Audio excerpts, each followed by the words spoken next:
Well, my dad got a raw deal when he was a very young man because he happened to witness the murder of his father in a fight he was 8 or 9 or 10 years old, and a hired hand killed his father in the barn of the farm that they were growing up in Willows, California.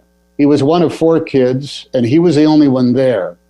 And he was broken by that experience. He had to go and testify as a kid 3 times, with the lawyers and the judge and the flag, and you hereby solemnly swear. And it was a contentious fight. The man was acquitted by self-defense because it was a fight.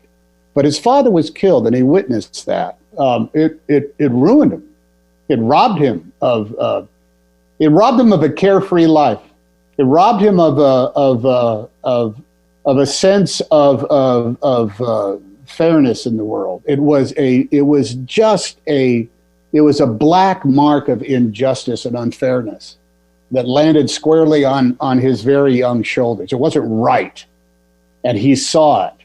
I don't know what his relationship with his dad was. He never spoke about it very much. His mother was a very religious woman, and he didn't buy the religion at all, and he was a black sheep of the family. But he was a black sheep of the family is because of this thing that had happened, this tragedy, this scar that he ended up carrying around with him for a long time. I don't know if he ever communicated any kind of great joy that he got from anything that happened to his life until he married my stepmother. You asked about what he wanted to do. Yeah, my dad wanted to write. He had great artistic desires, but life didn't deal him the cards in order to go off and pursue it. Other things came along.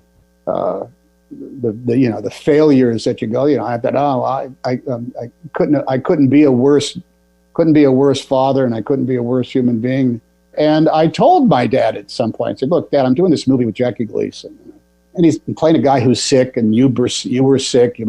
He's got diabetes, and you got no kidneys. So there's a lot of you and me in this movie. I just want you to know that before you see it."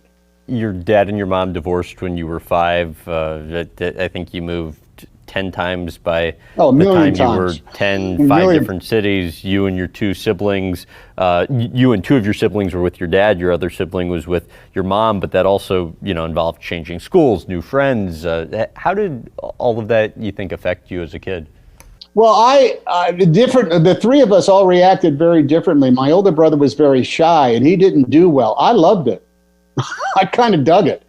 I liked going into a new circumstance. I think I learned skills of, sort of like seducing a room. I never walked into a new social circumstance and felt clumsy or odd or shy. I came in kind of like bopping around, looking for action. Now, understand, I was the youngest. I was always the youngest in the house. And when my older sister and older brother were there, they ran the roost, and I was kind of like the mascot there. There were sometimes maybe there was a degree of loneliness because really no one, I kind of like fell through the cracks and didn't really have adults per se that were taking care of me. But I was not abused, and I always had a key to the house, and I could always drink all the milk that was in the refrigerator, whether anybody was home or not. So it actually was probably the perfect, background for a guy whose job it is to put on clothes that are not his and pretend to be somebody that he's not. Why is it you still cannot eat tomato soup?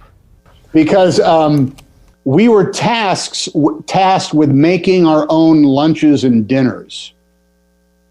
And an open can of Campbell's tomato soup on a pan on a range turned up high boils over very quickly. And if you're fighting with your sister and trying to watch an episode of Leave It to Beaver, you kind of forget that pot's on the stove. And the smell of burnt tomato soup. I mean, thank God they didn't have smoke detectors in apartments back then. We would have set one off every 3rd day.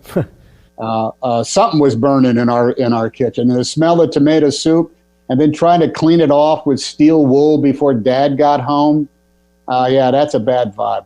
Oh my Lord, that was great. I mean, the education I got in an audience from that place was priceless. Doubly so because I was alone and I was taking it all in by myself. I wasn't talking to anybody. I wasn't on a date. I wasn't goofing off. I drove over by myself. I bought myself a sandwich. I will say that sometimes in line, I had to put off the advances of some older gentlemen that were very interested in a young man who was coming to the theater by himself. But I even understood the social aspects of that. And it was incredibly important. And I still do.